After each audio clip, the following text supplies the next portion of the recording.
Buongiorno, eccoci al consueto appuntamento con la rubrica Family, Salute e Benessere. Vediamo subito chi c'è oggi in studio con noi. Accanto a me c'è la Presidente dell'Associazione Alzheimer di Udine, Susanna Cardinali. Buongiorno, grazie per essere qui. E dobbiamo anticipare la giornata, un po' il programma, il significato della giornata internazionale dell'Alzheimer. Ricorre il 21 settembre. Allora, a Udine l'associazione ha cominciato chiaramente a lavorare prima, a organizzare un qualche cosa già da prima, a partire dal 17 di settembre. Vedremo il colore viola, no, in città? Sì, grazie all'amministrazione comunale abbiamo ottenuto l'illuminazione di via Mercato Vecchio dal 17 al 22 di colore viola, che è appunto il colore dell'Alzheimer, quindi quello sarà un primo segnale. Ecco, così i cittadini quando passeranno per via Mercato Vecchio si chiederanno perché.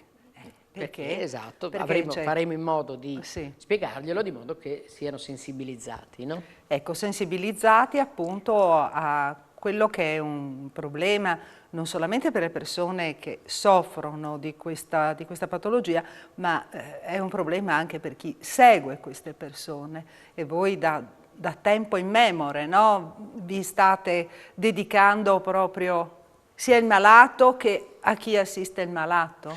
Sì, difatti diciamo che la nostra attenzione è sempre di più sui caregivers, sui familiari, perché sono la colonna portante di quella che è l'assistenza al malato di Alzheimer, soprattutto in una prima fase, perché è ovvio che poi c'è la fase del centro diurno e poi, ahimè, magari la fase del ricovero, però la prima fase, che può essere anche molto molto lunga, che è quella a casa, è in mano a questi caregivers, che possono essere familiari o badanti, e quindi loro hanno bisogno più che mai del sostegno di tutti, insomma. Quindi la nostra attenzione è rivolta a loro, e anche il convegno di quest'anno sarà particolarmente rivolto a loro.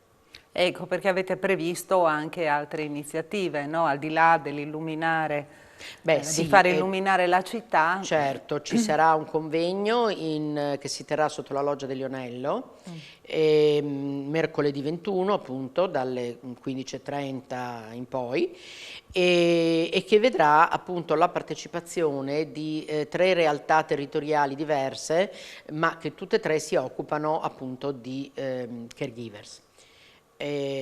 La prima sarà l'Associazione De Banfield Casa Viola di Trieste, che è la più grossa realtà del genere in regione, che illustrerà il suo progetto Cura Cari, a cui abbiamo partecipato anche noi, abbiamo partecipato tutte le associazioni di Alzheimer della regione, e che è stata una inchiesta proprio tra caregivers, un questionario, quindi sono state fatte poi ovviamente delle deduzioni, ne è scaturito anche una bella brochure, un bel libretto. Poi ci sarà la realtà del Tolmezzino, della Carnia, con gli operatori dei servizi sociali e della cooperativa Itaca, che operano sul territorio di Tolmezzo, prevalentemente a domicilio.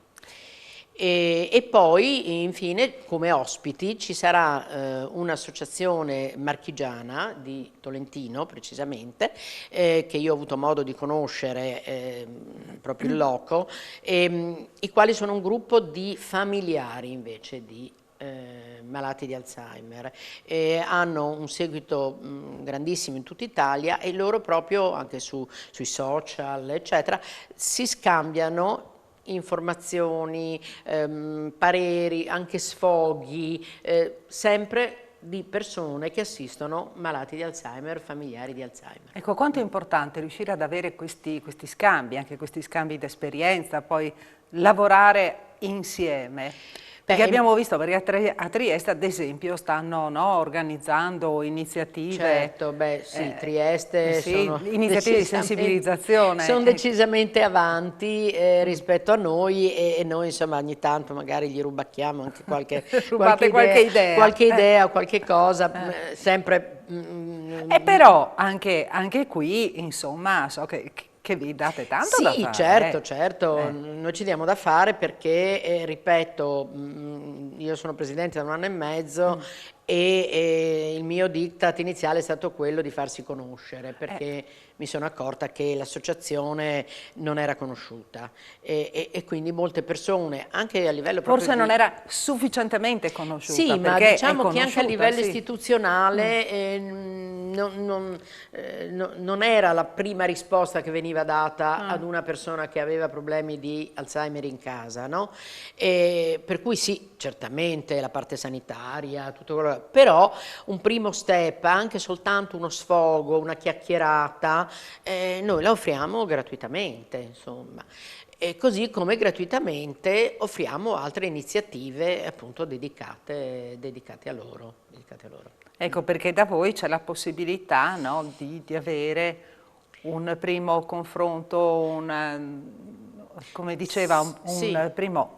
una sorta di conforto, però almeno date le indicazioni alla persona perché così sappia dove Muoversi, rivolgersi, cosa fare e quale iter deve seguire, certo. che non è un iter tanto facile, no? No, decisamente si rischia magari anche di sbagliare, in buona fede ovviamente, e quindi è giusto affidarsi a persone che sanno come affrontare questa malattia, che sanno dare i consigli giusti e su come approcciarsi all'ammalato, e che può essere il neurologo, ma può essere anche lo psicologo, l'operatore sanitario, addirittura il legale se serve, no? Abbiamo anche la consulenza legale se dovesse servire, e tutto questo, ripeto, lo diamo a titolo gratuito come primi step. Poi è ovvio che se una persona entra in cura con un medico o entra in contatto con un legale, dopo ha il suo percorso, insomma, però intanto l'indicazione è quella.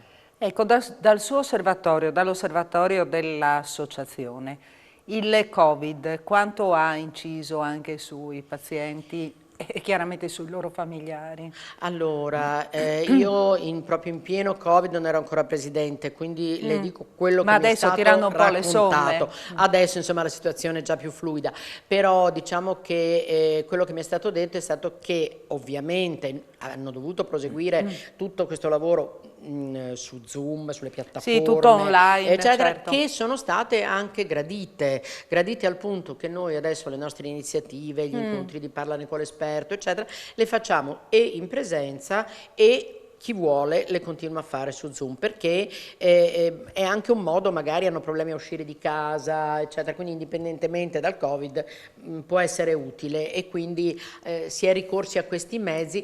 Certamente l'anziano che non ha potuto magari frequentare il diurno o frequentare le iniziative socializzanti, diciamo, in molti casi è regredito.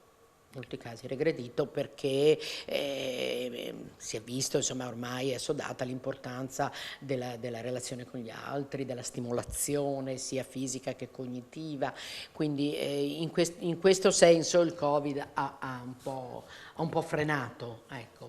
Però insomma siamo andati avanti lo stesso e continueremo ad andare, insomma. Ecco, parliamo anche di questo corso, no, di informatica che è rivolto Sì, sia ai no. caregiver, però lei mi diceva che è anche aperto, se qualcuno vuole può Allora, tranquillamente. diciamo che noi nell'ambito di un progetto che stiamo realizzando con il contributo del Comune, nell'ambito dei servizi di prossimità, è un progetto che abbiamo chiamato proprio Diversamente, perché è focalizzato sull'approccio diverso, no, della persona, abbiamo organizzato in collaborazione con i ragazzi di Spazio 35 un corso di educazione digitale a livello ovviamente elementare o quasi, sono i primi rudimenti dell'utilizzo dello smartphone, del PC, del tablet, eccetera. E questi corsi si terranno presso la sede dello Spazio 35, che è in via Percotto a Udine, e saranno gratuiti per i soci dell'Alzheimer. Io ripeto, anche per incentivare le iscrizioni, che diventare socio Alzheimer costa 10 euro all'anno, quindi direi che anche se uno non lo è, lo può diventare al momento.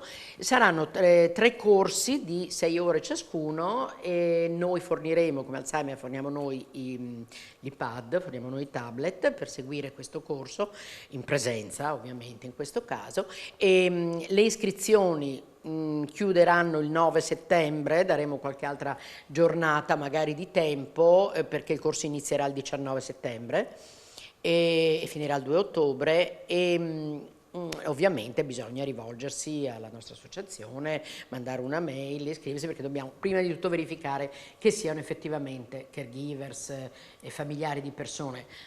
Eventualmente poi insomma ci fossero dei posti, credo che non ci siano problemi a che qualcuno sia interessato a venire ad approfondire le sue conoscenze informatiche, insomma soprattutto se ha superato una certa età, quindi è un qualcosa che speriamo che abbia successo. Insomma. Ecco, io so che lei avrebbe un piccolo desiderio, no? Che è fermo lì nel cassetto da tempo, avere una sede, un ufficio, no? Al quale potersi, uno sportello, al quale potersi rivolgere. Sì, beh, noi lo abbiamo a Udine. Sì. Noi abbiamo lo sportello di Udine e... Ma vorreste? Ma, oddio, sarebbe effettivamente auspicabile, anche proprio su richiesta, se vogliamo, no? Parlando con altre realtà territoriali, quello di poter avere uno sportello anche in altre sedi, che possono essere dell'Interland udinese, ma possono essere anche più in là, tipo appunto in Carnia, dove c'è una realtà molto difficile. E ovviamente non è lo spazio fisico o il telefono il problema, ma il sono problema le persone, è il personale che ecco. stia lì almeno una volta alla settimana per incontrare magari queste persone o per organizzare qualcosa. Quindi speriamo prima o poi in un contributo che ci possa far realizzare questa cosa perché, ripeto, ci sono delle zone che sono buie, no? Mentre altre no, sono molto attive, soprattutto nel Basso Friuli, poi in Goriziano, Triestino, ma ci sono invece altre zone, soprattutto a nord di Udine, che avrebbero bisogno di presenza. Ecco, di presenza. Bene, non posso fare altro che ringraziare Susanna Cardinali, che ricordiamo essere presidente dell'Associazione Alzheimer di Udine, quindi ricordiamo l'appuntamento il 21 settembre, giornata internazionale dell'Alzheimer. A Udine, apertura, cioè illuminazione il 17 settembre di via Mercato Vecchio, dal 17 al 22, illuminazione viola. Grazie per essere stata con noi. Arrivederci. Grazie per averci seguito. Ci vediamo la prossima settimana. Arrivederci.